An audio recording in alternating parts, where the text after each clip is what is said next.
Shalom Bapak Ibu, saudara-saudari yang dikasih dalam Tuhan kita Yesus Kristus. Pada hari ini kita akan belajar firman Tuhan yang saya ambil dalam Kejadian pasal 3 ayat 1 sampai yang ke-24.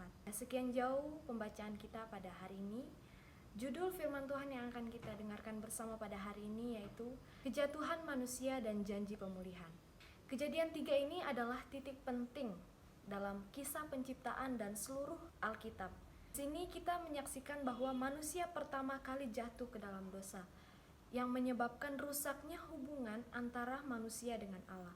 Peristiwa ini tidak hanya mengungkapkan konsekuensi dosa, tetapi juga menampilkan janji pemulihan Allah tawarkan kepada umatnya. Di tengah dosa dan hukuman, ada janji atau pengharapan yang mengarah pada Kristus, yang akan menghancurkan pekerjaan iblis dan membawa pemulihan bagi umat manusia. Kejadian 3 ini mengajarkan kita tentang konsekuensi dosa dan kuasa pemulihan Allah. Di dalam Kristus ada pengharapan yang memampukan kita untuk berbalik dari dosa dan hidup persekutuan yang diperbarui oleh Tuhan. Bagaimana dosa itu masuk ke dalam dunia dan bagaimana janji Allah tetap setia meskipun manusia jatuh ke dalam dosa. Baiklah, akan belajar bersama, kita akan melihat peristiwa ini dalam 3 bagian utama, yaitu godaan dan kejatuhan manusia, konsekuensi dosa, dan janji pemulihan Allah. Yang pertama yang akan kita lihat di sini yaitu godaan dan kejatuhan manusia. Kita bisa melihat dalam Kejadian pasal 3 ayat 1 sampai yang keempat. Peran iblis dalam menggoda, itu ayat 1 sampai yang kelima. Iblis menggunakan tipu muslihat, meragukan firman Tuhan, dan menggoda Hawa untuk tidak mentaati Allah. Inilah yang dilakukan oleh si iblis. Dia memperdaya Hawa agar memfokuskan dirinya dengan apa yang dilarang oleh Tuhan pada saat itu, membuatnya akan ragu akan kasih Tuhan.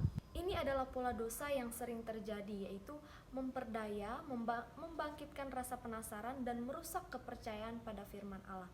Inilah yang sering terjadi pada masa sekarang, yaitu kita sering meragukan apa yang sudah Tuhan perintahkan dalam firman-Nya. Dan yang kedua yaitu keputusan untuk tidak mentaati Allah. Inilah godaan yang diberikan oleh si iblis. Itu terdapat dalam ayat yang ke-6, di mana Hawa memutuskan untuk memakan buah terlarang itu dan Adam mengikuti. Tindakan ini menandai bahwa pemberontakan pertama manusia terhadap firman Allah. Peristiwa ini mengingatkan kita bahwa dosa dimulai dari pikiran dan hati sebelum diwujudkan dalam tindakan kita. Kita perlu berjaga-jaga terhadap godaan yang seringkali merusak hubungan kita dengan Tuhan. Godaan itu dapat datang dalam bentuk yang menarik atau terlihat tidak berbahaya, namun mengakibatkan konsekuensi yang mungkin mencelakakan kita. Kita perlu hidup dalam ketaatan yang penuh dengan firman. Oleh karena itu pada hari ini kita belajar bahwa godaan-godaan yang diberikan atau tawaran-tawaran yang diberikan oleh si iblis itu sangat menggoda dan memperdaya kita, membuat kita semakin penasaran. Poin yang kedua yaitu konsekuensi dosa itu. Kita bisa melihat dalam Kejadian pasal 3 ayat 7 sampai yang ke-19. Yang pertama itu rasa malu dan perpisahan dari Allah. Itu kita bisa melihat dalam ayat yang ke-7 sampai yang ke-8. Setelah berdosa, Adam dan Hawa itu merasa malu dan mereka bersembunyi dari Tuhan. Dosa itu membawa kerusakan dalam hubungan manusia dengan Tuhan. Di sini timbullah rasa bersalah dan mengakibatkan ketakutan terhadap Adam dan Hawa. Mereka merasa malu karena mereka sudah melanggar apa yang sudah Tuhan perintahkan. Yang kedua itu penghakiman Allah. Itu kita bisa lihat dalam ayat 14 sampai yang ke-19, di mana Allah memberikan hukuman kepada ular, Hawa dan Adam, di mana ular harus merayap di tanah, Hawa mengalami kesakitan dalam melahirkan, bahkan Adam harus bekerja keras untuk mendapatkan makanan. Inilah penghakiman Allah terhadap Adam dan Hawa, bahkan ular itu sendiri, di mana dosa selalu memiliki konsekuensi. Kehidupan yang semula diberkati berubah menjadi kehidupan yang penuh dengan perjuangan dan penderitaan. Yang ketiga itu kematian sebagai konsekuensi dosa. Kita bisa melihat dalam ayat yang ke-19, di mana manusia kembali kepada tanah dari mana ia berasal. Ini adalah pemenuhan dari peringatan Allah bahwa pelanggaran akan membawa kematian. Sadarilah saudara-saudari yang dikasih dalam Tuhan kita Yesus Kristus, Dosa itu membawa konsekuensi yang serius dan merusak hubungan kita dengan Allah. Jangan menganggap dosa sebagai sesuatu yang sepele. Kejatuhan Adam dan Hawa ini mengingatkan kita tentang akibat dari ketidaktaatan dan perlunya hidup dalam persekutuan yang benar tentang Allah. Ketiga, yaitu janji pemulihan Allah. Nah, di sini ketika manusia yang pertama yang diciptakan oleh Tuhan, yaitu Adam dan Hawa, jatuh ke dalam dosa, di sini kita bisa melihat bahwa ada janji pemulihan dari Allah. Kita bisa lihat dalam Kejadian pasal 3 ayat yang ke-15 dan ayat yang ke-21 sampai yang ke-24, di mana janji penebusan yang akan datang. Ayat yang ke-15. Di sini Allah memberikan gambaran awal tentang kedatangan Kristus yang akan menghancurkan kuasa iblis. Kata-kata meremukan kepala ular menunjukkan bahwa iblis akan dikalahkan dan kuasanya atas manusia akan dihancurkan melalui seorang penebus. Meskipun iblis akan meremukkan tumit dari penebusan, menggambarkan penderitaan Yesus di kayu salib, kepala iblis akan dihancurkan, menandakan kekalahan final atas dosa dan maut. Pentingnya janji ini terletak pada harapan pemulihan. Setelah dosa masuk ke dalam dunia, manusia menjadi terpisah dari Allah dan berada di dalam ikatan dosa. Tidak bisa lagi menikmati persekutuan yang penuh dengan Allah. Namun Allah memberikan harapan bahwa persekutuan ini akan dipulihkan melalui seseorang yang akan menanggung semua dosa mereka. Nubuat ini juga menunjukkan bahwa keselamatan itu adalah inisiatif Allah. Meskipun manusia jatuh, Allah yang datang dan berjanji untuk menebus mereka, di mana ini adalah awal dari rencana keselamatan yang kemudian digenapi dalam perjanjian baru dengan kedatangan Yesus Kristus.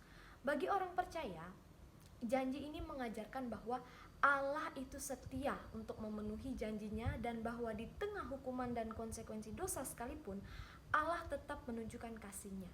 Jadi dalam hal ini, Yesus yang disebut sebagai keturunan perempuan, janji ini digenapi sepenuhnya. Dia datang ke dunia untuk menebus semua dosa manusia dan melalui pengorbanannya di atas kayu salib. Secara praktis, janji ini menguatkan iman dan memberikan pengharapan kepada kita bahwa dosa itu tidak lagi menjadi penghalang permanen antara manusia dan Allah. Bagi orang Kristen, hal ini bisa diterapkan dengan menjalani hidup dengan keyakinan bahwa melalui Yesus, dosa dan iblis telah dikalahkan. Harapan pemulihan ini menjadi dasar untuk percaya bahwa di tengah kesulitan, di tengah pergumulan, seberat apapun masalah kita, ada rencana Allah yang baik dan bahwa janjinya untuk membawa keselamatan dan pemulihan selalu dalam kita menjalani kehidupan kita ketika kita mengandalkan Tuhan. Yang kedua, poin yang kedua dari janji pemulihan Allah ini yaitu penyediaan pakaian oleh Allah. Ayat yang ke-21, Allah membuat pakaian dari kulit binatang dan memberikan pakaian kepada Adam. Ini adalah tanda kasih dan penyediaan Allah. Meskipun manusia telah berdosa, ini juga mengisyaratkan perlunya korban untuk menutup dosa. Pakaian kulit ini menjadi lambang awal dari korban yang jauh lebih besar, yakni Yesus Kristus yang akan menjadi penebus dosa manusia. Seperti binatang yang dikorbankan untuk penyediaan pakaian bagi Adam dan Hawa, Kristus adalah korban yang sempurna dan sekali untuk selamanya. Dengan kematiannya di kayu salib, Kristus menutupi semua dosa manusia, bukan hanya sebagai penyediaan sementara, tetapi sebagai pengampunan yang lengkap dan kekal. Rasul Paulus menyinggung ini dalam Roma pasal 3 ayat 12 sampai yang ke-21, di mana ia menjelaskan bahwa dosa masuk ke dalam dunia melalui satu orang. Dalam Yesus yang disebut sebagai Adam yang terakhir, Allah memberikan bukan sekedar pakaian untuk menutupi dosa, tetapi juga penebusan yang membebaskan manusia dari ikatan dosa. Secara keseluruhan, tindakan Allah ini memberikan pakaian kulit ini memperlihatkan gambaran awal dari Injil itu yang akan diwujudkan melalui Yesus Kristus. Jadi pakaian dari kulit binatang ini menjadi tanda dari janji keselamatan yang akan datang dan bahwa Allah sejak awal telah menyediakan jalan untuk memulihkan hubungan antara manusia dengan dirinya. Poin yang ketiga dari janji pemulihan Allah yaitu manusia diusir dari taman. Kita bisa melihat dalam ayat yang ke-22 sampai 24, di mana Allah mengusir Adam dan Hawa dari Taman Eden untuk mencegah mereka makan dari pohon kehidupan dalam keadaan berdosa. Ini bukan hanya tindakan penghakiman, tetapi juga perlindungan untuk mencegah mereka hidup selamanya dalam keadaan dosa. Janji pemulihan ini menjadi dasar iman kita kepada Kristus. Meskipun kita telah jatuh dalam dosa, Allah itu tidak membiarkan kita untuk hidup di dalam dosa itu. Tetapi Allah datang, Allah memberikan satu teguran bagi kita untuk memiliki satu pengharapan di dalam Tuhan. Melalui Kristus, kita itu memiliki jalan untuk dipulihkan dan kembali kepada persekutuan yang sejati dengan Allah. Firman Tuhan yang kita renungkan pada hari ini mengingatkan kita akan dosa manusia pertama yang telah merusak ciptaan Allah. Tetapi juga menunjukkan bahwa kasih Allah yang menyediakan jalan pemulihan. Jadi melalui firman Tuhan yang kita renungkan bersama pada hari ini mengajarkan kita bahwa di mana manusia itu telah jatuh ke dalam dosa, tetapi ketika manusia itu jatuh ke dalam dosa, Allah tidak membiarkan manusia itu hidup di dalam dosa, melainkan Allah datang menyelamatkan, mengorbankan dirinya untuk menebus semua dosa umat manusia. Dalam Kristus, kita memiliki janji untuk hidup baru, tidak terlepas dari kuasa dosa, dan kembali kepada persekutuan yang benar dengan Allah. Kiranya kita belajar untuk meninggalkan kehidupan dosa dan hidup dalam pengharapan kepada Kristus yang telah menebus kita. Kita dipanggil untuk mengakui bahwa dosa bukanlah hal yang sepele. Kejatuhan Adam dan Hawa ini menandakan bahwa dosa membawa konsekuensi yang serius bagi seluruh dunia ini. Bukan hanya bagi diri kita, tetapi juga bagi hubungan kita dengan Allah. Hal ini mendorong kita untuk berhati-hati dalam setiap tindakan, baik pikiran kita. Kita perlu mengandalkan firman Tuhan sebagai kekuatan untuk mengatasi godaan-godaan itu, serta menghindari situasi atau kebiasaan yang bisa menjauhkan kita dari ketaatan kepada Allah. Meski kita berdosa, Allah telah menyediakan jalan pemulihan. Ini memperkuat iman kita bahwa tidak ada dosa yang terlalu besar untuk diampuni oleh Allah melalui karya penebusan Kristus. Sebagai aplikasinya untuk kita, yang pertama yaitu mari kita hidup dalam ketaatan terhadap firman Tuhan dan waspadalah terhadap godaan itu. Yang kedua, mari kita mengakui dan meninggalkan dosa kita serta mengandalkan anugerah yang sudah Tuhan berikan dalam kehidupan yang baru. Yang ketiga yaitu mari kita menyambut janji pemulihan dan hidup dalam pengharapan akan keselamatan kita, dan kita memiliki pengharapan di dalam Kristus. Sebagai kesimpulannya bagi kita pada hari ini, melalui kisah Adam dan Hawa ini kita bisa melihat bahwa dosa itu membawa perpecahan, membawa penderitaan dan keterpisahan kita dengan Allah. Namun di balik peristiwa yang sudah kita pelajari hari ini, kita juga menemukan di mana ada janji pemulihan Allah yang menjadi sumber pengharapan kita. Janji pemulihan ini terpenuhi dalam Kristus yang datang untuk menanggung hukuman dosa dan menghancurkan kuasa iblis itu sendiri. Jadi sebagai respon kita terhadap firman Tuhan yang sudah kita dengarkan, kita diajak untuk hidup dengan waspada terhadap godaan, meninggalkan pola hidup yang berdosa dan menggantungkan diri kita sepenuhnya kepada Yesus. Dalam iman dan ketaatan kita dipanggil untuk hidup dalam pengharapan yang kokoh bahwa melalui Kristus kita dipulihkan untuk menikmati persekutuan yang sejati dengan Allah dan hidup di dalam kasih.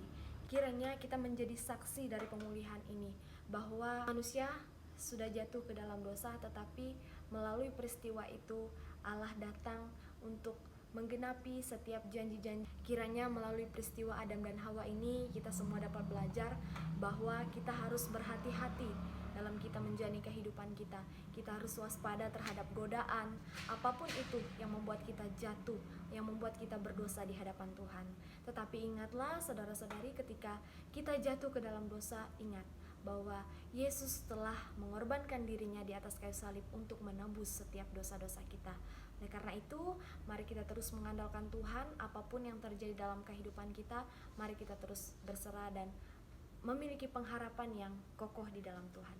Tuhan Yesus memberkati kita semua. Sekian firman Tuhan yang kita renungkan pada hari ini. Tuhan Yesus memberkati. Shalom.